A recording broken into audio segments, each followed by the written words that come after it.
Hello student, welcome my YouTube channel learn and teach में आपका स्वागत है। आज हम इस वीडियो में डिस्कस करेंगे रोलिंग प्रोसेस के बारे में कि रोलिंग प्रोसेस क्या होता है, इसका यूजेस के बारे में, इसका यूज कहाँ पे करते हैं, इसके कितने टाइप होते हैं। स्टूडेंट अगर चैनल में नए आए हुए तो जरूर चैनल को सब्सक्राइब कर लीजिए। हो सके टॉपिक समझ आने पर वीडियो को भी लाइक कर दीजिएगा। तो चलिए स्टूडेंट सबसे पहले समझते हैं क्या रोलिंग प्रोसेस क्या होती है। रोलिंग मीन्स कहने का मतलब है क्या, एक बेलन के आकार से एक रोल होती है, ठीक है। और प्रोसेस में कहने का मतलब प्रक्रिया इसे बोल सकते हैं। मीन्स बेलन से आकार वाली एक प्रोसेस होती है जिसके बीच में से एक यहाँ पे मेटेलिक वर्कपीस को गुजारा जाता है। उसकी यहाँ पे चौड़ाई को यहाँ पे कम की जाती है और लंबाई को बढ़ाई जाती है। वो प्रोसेस को हम लोग रोलिंग प्रोसेस कहते हैं, ठीक है। चलिए थोड़ा इसे एक्सप्लेनेशन समझ लेते हैं कि आखिर में रोलिंग प्रोसेस क्या होती है। मैंने ये सटीक सी भाषा में लिख के बताइए, लिखी भी क्या है कि रोलिंग एक ऐसी प्रक्रिया होती है जिसमें धातु के बने वर्कपीस को दो विपरीत दिशा में घूमते हुए रोलर के बीच से गुजारा जाता है, जिसे धातु की वर्कपीस पिचक जाती है या चपटी हो जाती है। यानी इस प्रक्रिया में धातु की बनी वर्कपीस की मोटाई कम हो जाती है और लंबाई फैल जाती है। इस प्रक्रिया को 2 से 10 बार तक दोहराया जाता है जब तक धातु पूरी तरह से कंप्रेस ना हो जाए। मीन्स कहने का मतलब यही हुआ कि रोलिंग प्रोसेस एक ऐसी प्रक्रिया होती है, ऐसी प्रोसेस होती है इसके दौरान कोई भी अगर मेटलिक अगर वर्कपीस है तो यहाँ पे दो विपरीत दिशा में घूमते हुए यहाँ पे दो रोलर के बीच से उसे गुजारा जाता है, ठीक है। इसकी पहले जो यहाँ पे इसकी जो साइज होती है, इसकी यहाँ पे जो थिकनेस होती है काफ़ी यहाँ पे मोटी होती है, ठीक है। जब इसके बीच से जब गुजारा जाता है, जब मशीन यहाँ पे रोटेशन करती है तो यहाँ पे इसकी साइज काफ़ी पतली हो जाती है और इसकी लंबाई बढ़ जाती है, ठीक है। यहाँ मोटाई इसकी कम हो जाती है, लंबाई बढ़ जाती है, ठीक है। तो यहाँ पे ये प्रक्रिया को तब तक यहाँ से बीच से गुजारा जाता है जब तक हमारा एक सटीक यहाँ शेप नहीं आ जाए हमारा ये वर्क पीस की, ठीक है। हम 2 से 10 बार तक ये प्रक्रिया को दोहराया जाता है जब तक एक सटीक हमें साइज नहीं मिल जाए इस हमारा मेटेलिक वर्क पीस का, ठीक है।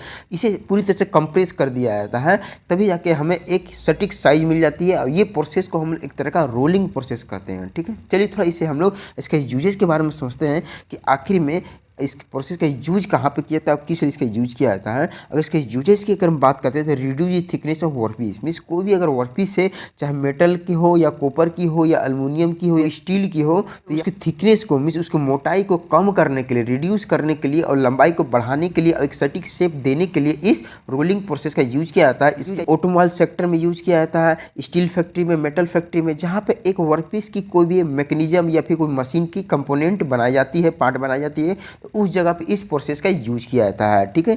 चलिए अगर इसके हम टाइप की अगर बात करते हैं तो इसका मुख्य 3 टाइप होते हैं, hot rolling process, cold rolling process और यहाँ तीसरी होती है थ्रेड रोलिंग प्रोसेस, ठीक है। ये मैंने तीनों के ऊपर अलग अलग वीडियो बना चुके हैं, आपको डिस्क्रिप्शन में लिंक मिल जाएगा, वहाँ जरूर जाकर वीडियो को देख सकते हैं। क्रिया को समझ लेते हैं बारीकी तरीका से, ठीक है। चलिए सबसे पहले क्या है कि यहाँ पे 2 रोलर का हम यूज करते हैं, ठीक है। पहले जो रोलर होती है इसको एक तरह का अपर रोलर बोलते हैं और जो जैसे इसकी नीचे जो लगी होती है बीच में कुछ डिस्टेंस देने के बाद एक रोलर यहाँ पे लगी होती है जिसे एक तरह का लोअर रोलर बोलते हैं, ठीक है। यहाँ पे आप अपने अनुसार रिक्वायरमेंट के अनुसार इसे सेट कर सकते हैं नीचे वाले रोलर के, क्योंकि फ्रीली इसे आप नीचे ऊपर कर सकते हैं कि आपको कितनी mm तक यहाँ पे आपको वर्कपीस को पतली करनी है, ठीक है। अब क्या है, ये साइड व्यू से देखिएगा तो आपके सामने कुछ ऐसा नजर आएगा, ठीक है। ये साइड व्यू से डायग्राम है। अगर इसे फ्रंट व्यू से देखिएगा तो आपके सामने 2 बैलेंस आकार की रोलर नजर आएगी और साथ में मोटे साथ कनेक्ट यहाँ पे ये रोलर नजर आएगी, ठीक है। तो ऊपर वाली जो रोलर होती है कास्ट आयरन मटेरियल या फिर नीचे वाले जो हमारा रोलर होती है वो भी कास्ट आयरन मटेरियल से बनी होती है, काफ़ी हार्ड मटेरियल से बनी होती है कि अगर इसके बीच में कोई भी अगर सॉफ्ट मटेरियल को जब डाला जाता है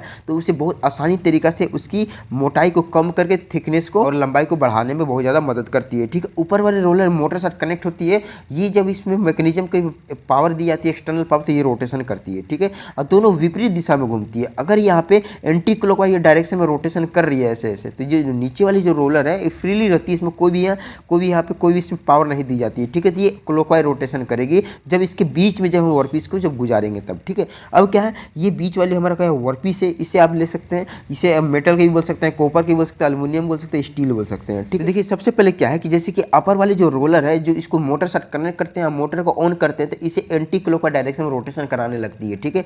अब जैसे ही हम यहाँ कोई भी वर्कपीस को लेते हैं और इसके दोनों के रोलर के बीच से गुजारते हैं तो नीचे वाली रोलर भी यहाँ पे क्लॉकवाइज डायरेक्शन में रोटेशन करने लगती है, हमारा ये वर्कपीस को धीरे धीरे आगे की ओर बढ़ा बढ़ाने लगती है, ठीक है। उसमें मशीन के ऊपर काफ़ी यहाँ लोड पड़ती है, ठीक है। धीरे धीरे यहाँ पे इसे देख सकते हैं कि आगे की ओर बढ़ती जा रही है और इसकी साइज यहाँ पे कम होती जा रही है। इसकी जो थिकनेस से पहले मोटाई है देख सकते हैं कितनी थी और इसकी यहाँ पे मोटाई यहाँ पे कम हो जाती है। मीन्स पहले इसकी जो होती थी हाइट, हमारे जो वर्कपीस की इनिशियल हाइट यहाँ पे काफ़ी चौड़ी थी, ठीक है। अब फाइनल आप देख सकते हैं कि इसकी हाइट यहाँ पे काफ़ी कम हो जाती है, इसकी थिकनेस कम हो जाती है और लंबाई भी बढ़ जाती है, ठीक है। तो इस तरह से यहाँ जो पहले वाली जो हमारा जो वर्कपीस है इसको क्या बोलेंगे, अनरोल मेटल वर्कपीस बोलेंगे, ठीक है। और यहाँ पे जो हमें एक एक्यूरेट जो साइज होकर निकलती है उसको बोलते हैं रोल मेटल वर्कपीस बोलेंगे। मैं इसके ऊपर रोल की गई है, ठीक है।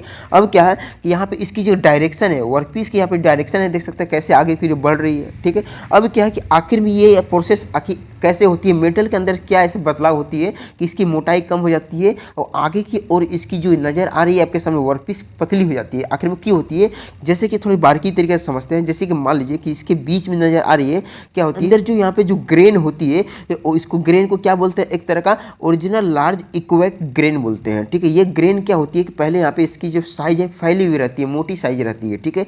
जैसे ही हम रोलर के बीच में इसके अंदर कंप्रेस किया जाता है आगे की ओर बढ़ाते हुए, तो क्या होती है इसकी देख सकते हैं धीरे धीरे जो यहाँ ग्रेन है इसकी यहाँ पे धीरे धीरे इसकी ग्रेन यहाँ पे इसकी ग्रेन की जो साइज है कम होती जा रही है। देख सकते हैं कैसे कम होती जा रही है। तो ये इसको क्या बोलेंगे, एक तरह का जो पूरी तरीके से जो यहाँ पे कम होगी ग्रेन की साइज, इसे बोलेंगे एक तरह का जो पहले यहाँ पे थोड़ी सी यहाँ पे जो दब जाती है हमारे दोनों रोलर के बीच में, ये ग्रेन को बोलते हैं एक तरह का हम लोग। जिसके पहले वाली जो है ओल्ड ग्रेन इसको बोलते थे। पहले वाली जो साइज देख सकते हैं काफ़ी मोटी है, इसको हम लोग ओल्ड ग्रेन बोलते थे। ये में ग्रेन मिस करने का मतलब कन हो जाती है। मीन एक अगर कोई वर्कपीस है उसके अंदर क्या होती है, छोटी छोटी जो बारीकी यहाँ पे जो एक कन होती है उसको ग्रेन बोलते हैं, ठीक है। तो यहाँ पे जो नजर आ रही है आपके सामने थोड़ी सी जो दब जाती है दोनों रोलर के बीच में, उसे बोलते हैं इनोगेटेड ग्रेन बोला जाता है, ठीक है। मीन्स पहले इसकी साइज ये थी हमारा ओल्ड ग्रेन की और उसके बाद थोड़ी सी दबती तो उसको इनोगेटेड हम लोग ग्रेन बोलते हैं, ठीक है। थोड़ी सी और भी यहाँ पे आगे की जब हमारा पूरी तरीके से जब दब जाती है, पूरी कंप्रेस की जाती है हमारा वर्कपीस को, तो वो चीज़ को क्या बोलते हैं, जो पूरी तरह से जो ग्रेन हमारा कंप्लीटली एक पूरी तरह से कंप्रेस हो जाती है उसको बोलते हैं कंप्लीटली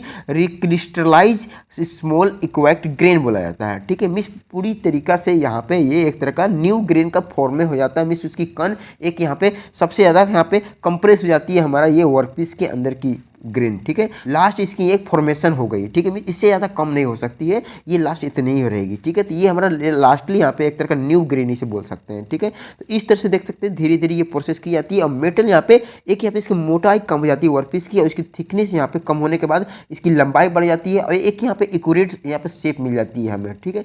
तो इसको हम लोग एक तरह का रोलिंग प्रोसेस बोलते हैं। इसके दौरान कोई भी अगर वर्कपीस है तो उसको यहाँ पे थिकनेस को कम की जाती है, लंबाई बढ़ा जाती है, उसे एक एक्यूरेट यहाँ पे एक इस साइज में से ढाल दी जाती है इस रोलिंग प्रोसेस के दौरान, ठीक है। जैसे कि हमारी अपर जो रोलर है तो यहाँ पे जो मेन जो हमारा वर्कपीस के ऊपर जो प्रभाव पड़ती है, मीन्स यहाँ जो फोर्स लगाती है डाउनवर्ड फोर्स, तो यहाँ पे जो एंगल बनती है जो लास्टली हमारा जो स्टार्टिंग पे जो वर्कपीस पे फोर्स लगाती है और जो एक फाइनली फोर्स जो लगाती है उसको एंगल ऑफ हम लोग अल्फा बोलते हैं, जिसे एक तरह का कॉन्टैक्ट एंगल भी आप बोल सकते हैं, ठीक है। तो इस तरह से हमारा ये रोलिंग प्रोसेस होती है। मुझे आशा है कि वो रोलिंग प्रोसेस के बारे में बढ़िया तरीके से समझ में आ चुका होगा। तो वीडियो देखने का थैंक यू और चैनल में नए आए हुए तो जरूर चैनल को सब्सक्राइब कर लीजिए। धन्यवाद।